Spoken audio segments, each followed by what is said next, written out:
Hello, welcome back. Today I want to talk about two things that I feel are very, very important. And a lot of the time, students don't realize they have to do this, or they just don't feel that it's important. So these two things are very different things. They are not necessarily connected. They could be, but they're not necessarily connected.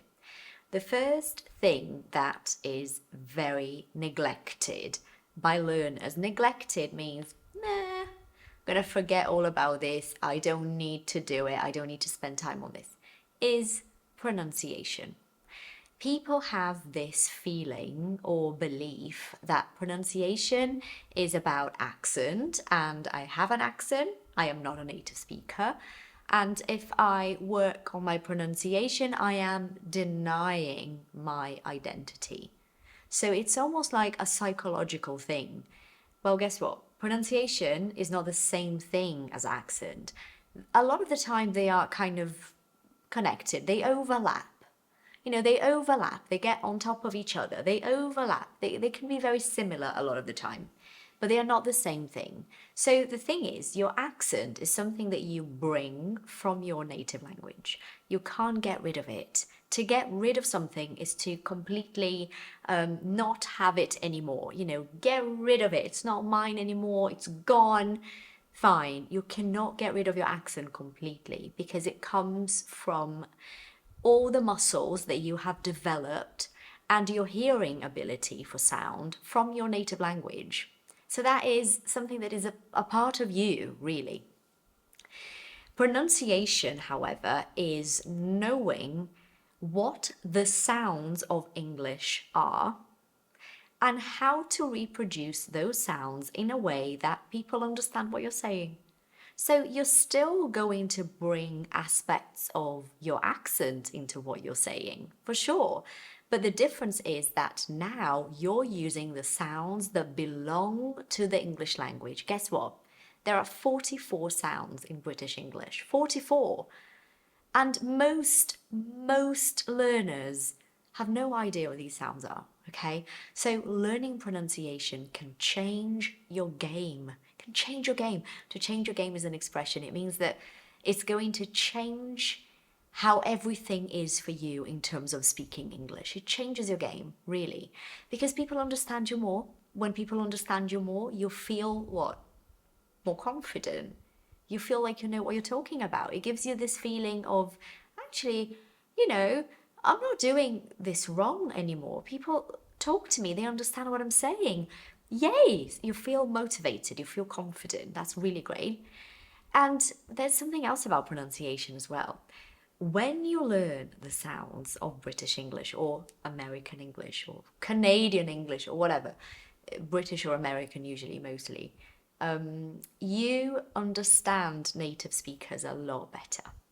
Because this is the thing, when you're talking to somebody in English or you're hearing something, you're watching a video, and that person then says a word in English, what your brain does is like take that word and translate the sound into sounds from your own language, because you don't know the sounds of the English language. You can only know these sounds if you study these sounds. You will not know the sounds of English simply by being immersed, because it's a different process to learning your native language. With your native language, you were immersed in the situation, in the environment, and you picked up the sounds and you know exactly what your sounds are.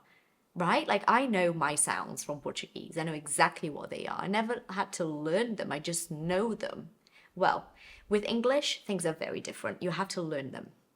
And when you learn them, something magical happens. You start to actually understand people a lot better, especially native speakers. You don't understand native speakers because they're using sounds that you have not learned. Okay? Right. And that's just one side of pronunciation, one small part of pronunciation, which is the sounds, phonemes. Apart from that, we're talking about how to connect the words in a sentence. You've got all the words and the words work fine separately, but then you bring them together and there's a difference, there's a change. And then we've got intonation, which is, bringing the feeling and emotion to what you're really saying. pronunciation is something that is neglected, and it should not be, because it changes your game. And now I take you to the second thing that I feel is highly ignored: listening.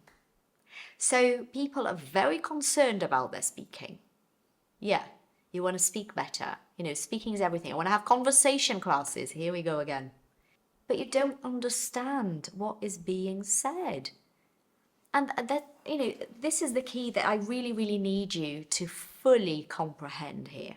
Without listening, there is no speaking.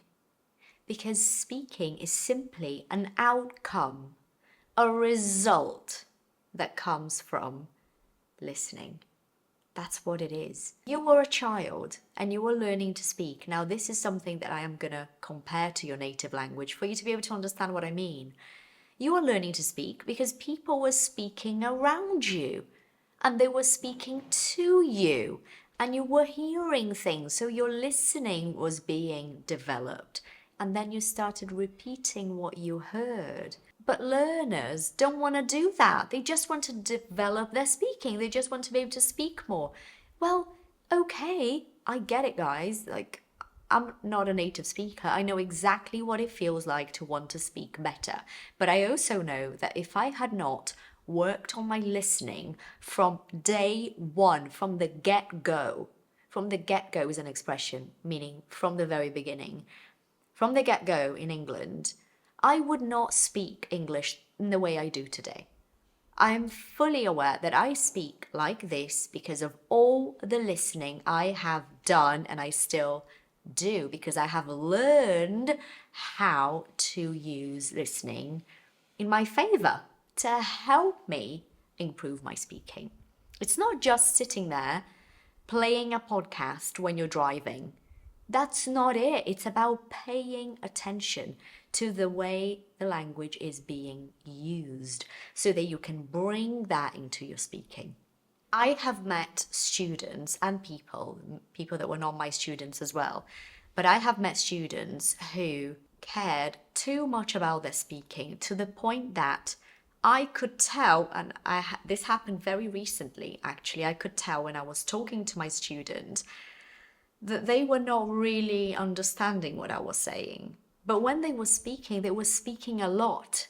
Like they were excited about their speaking and they were speaking a lot. And you think, oh, this person is doing really well. But then actually, hold on, I'm talking to you and you're not really answering my questions and you're not really responding to my comments. So you're not getting what I'm saying. You just want to get your words out because it feels very uncomfortable to be in a situation in English where you don't understand. So instead of giving the person a chance to speak, you speak over the person because you just want to speak using the words you know, and maybe that person is not going to notice that you can't understand. See?